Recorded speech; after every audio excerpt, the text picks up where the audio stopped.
Take a moment and imagine a moment of compassion spiraling into a nightmare of deception and danger. Yes, you can see how horrible and scared you feel. Right.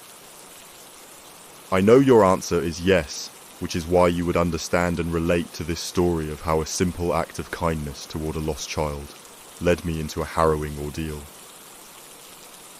I've always had a soft spot for children. My friends often teased me about my inability to resist helping a kid in need. They warned that my naivety would one day land me in trouble, but I never took them seriously. Despite my caring nature, I have an intense fear of being powerless in a crisis. The thought of not being able to protect someone, especially a child, fills me with dread. I never thought this fear would manifest in such a horrifying way. No escape circumstance. One afternoon, I was walking home from work when I spotted a little girl standing alone on the sidewalk, clutching a teddy bear and looking terrified. I approached her and asked if she needed help. She told me she couldn't find her parents and was lost. My heart ached for her, and I offered to walk her to the nearest police station. As we walked, she seemed to relax, and I felt a sense of relief. Halfway to the station, the girl pointed to an alley and said her house was just down there. I hesitated, but she insisted. Trusting her, I followed her into the dark, narrow alley. Suddenly, I felt a sharp pain at the back of my head, and everything went black. I woke up in a dimly lit basement, my hands and feet bound. Panic surged through me as I realized I had been ambushed. I could hear voices upstairs, including the girl's voice. My mind raced as I tried to think of a way out. The basement door creaked open, and a man walked in, followed by the little girl. She no longer looked scared. Her eyes were cold and calculating. The man smirked as he approached me, a knife glinting in his hand. He explained that they used the girl to lure in unsuspecting victims, people like me who couldn't resist helping a child in distress. My heart pounded as I realized the gravity of my situation. I had to find a way to escape. While the man's attention was diverted, I managed to slip my hands free from the bindings. I waited for the right moment and then lunged at him, knocking the knife out of his hand. We struggled, but I managed to overpower him and make a run for it. I burst out of the basement and into the street, screaming for help. A passerby called the police, who arrived quickly and apprehended the man and the girl. The investigation uncovered a network of criminals using children to bait their victims. My testimony was crucial in bringing the perpetrators to justice. The little girl, who was also a victim of the criminal gang, was taken into protective custody. The ordeal left me shaken, but I was determined to help prevent others from falling into similar traps. The experience changed me.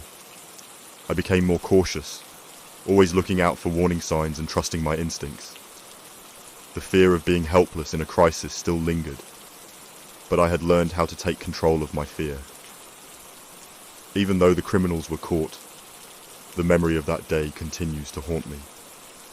It's a stark reminder that sometimes the real danger comes from those we least expect. Stay vigilant, trust your instincts, and never let your guard down. What if the person you trust and see every day at work turned out to have a dark, hidden agenda? This story reveals how a seemingly benign coworker's secret life came to light in the most disturbing way. I've always been a bit too trusting, especially with people I see daily. My colleagues often joked that I would make friends with a snake if it smiled at me. I never thought my naive nature would lead me into a nightmare. Despite my trusting nature, I have a deep-seated fear of betrayal.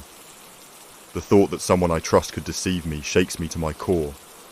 I never imagined this fear would manifest in such a chilling manner. One day at work, I noticed my coworker Mark behaving oddly. He was usually friendly and outgoing, but recently he seemed distant and distracted. I brushed it off, assuming he was dealing with personal issues. That evening, as I was leaving the office, I saw Mark heading toward the storage room. Something about his behavior seemed off, so I decided to follow him. The storage room was dimly lit, and I watched as he opened a hidden panel in the wall. My curiosity got the better of me, and I crept closer. I saw him disappear behind the panel, and decided to investigate. I pushed the panel open, and found a narrow staircase leading to a basement I never knew existed. I descended the stairs, my heart pounding. The basement was filled with strange equipment and files. As I looked around, I stumbled upon a folder with my name on it. My hands shook as I opened it, and saw detailed information about my life. Suddenly, I heard footsteps behind me. I turned to see Mark standing there, a sinister smile on his face. He explained that he had been watching me and other co-workers for months, gathering information for his twisted experiments. Before I could react, he lunged at me, knocking me to the ground. We struggled, and I managed to grab a nearby wrench, striking him hard enough to knock him out. My mind raced as I searched for a way to escape. I ran out of the basement and called the police, my hands still trembling. They arrived quickly and arrested Mark. The investigation revealed that he had been using the hidden basement for illegal experiments, targeting his co-workers. The police found files on several other employees, and it became clear that Mark had been planning something far more sinister. My testimony and the evidence from the basement helped put him behind bars. The experience left me shaken and questioning my ability to trust others. I couldn't believe someone I saw every day could hide such dark intentions. The fear of betrayal haunted me, but I was determined to move forward. The company increased security measures and provided support for the affected employees. The ordeal brought us closer together, creating a sense of solidarity and vigilance. I learned to be more cautious and to trust my instincts. Even though Mark is now in prison, the memory of his betrayal continues to haunt me. It's a chilling reminder that sometimes the real danger comes from those who hide in plain sight. Stay vigilant, trust your instincts, and never let your guard down. Thank you for listening to my story. If you enjoyed this video, please like, share, and subscribe. And if you have any real-life experiences you'd like to share, leave them in the comments below. Who knows? Your story might be the next one I tell. Until then, stay safe. Have you ever trusted someone so implicitly that you never questioned their seemingly ordinary life? This story is about the unsettling discovery that shattered my perception of a seemingly benign neighbor. I've always been overly accommodating, quick to lend a hand without a second thought. My friends often warned me that my willingness to help would lead me into trouble, but I always shrugged it off. Despite my helpful nature, I have an overwhelming fear of conflict. The idea of facing a hostile situation, especially one I can't talk my way out of, terrifies me. Little did I know that this fear would soon be put to the ultimate test. One evening, my neighbour, Mr. Thompson, asked if I could keep an eye on his house while he was away for the weekend.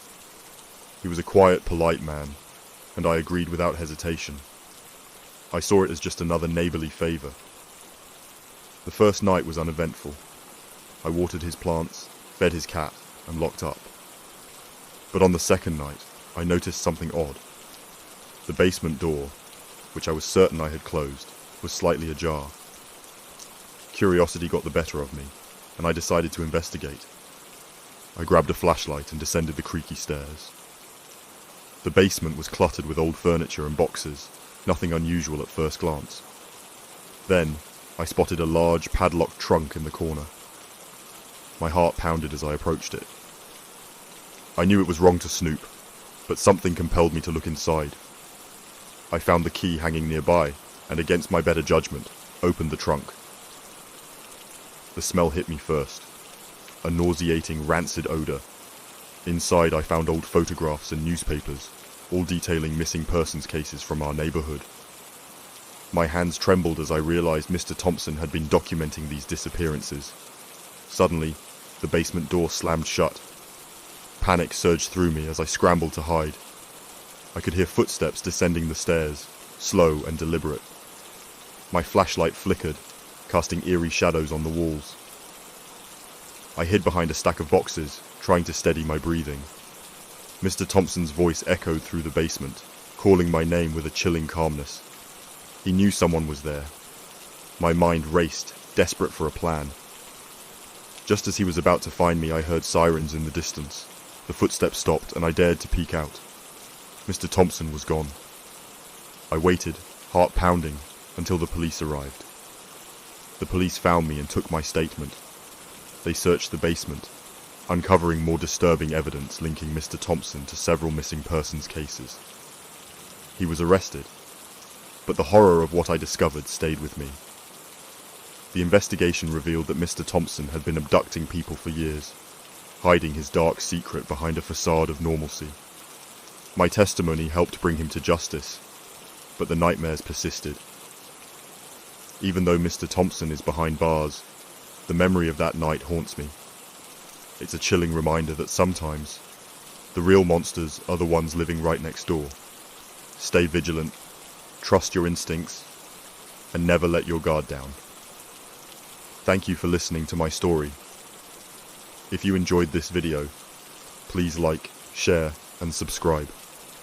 And if you have any real-life experiences you'd like to share, leave them in the comments below. Who knows?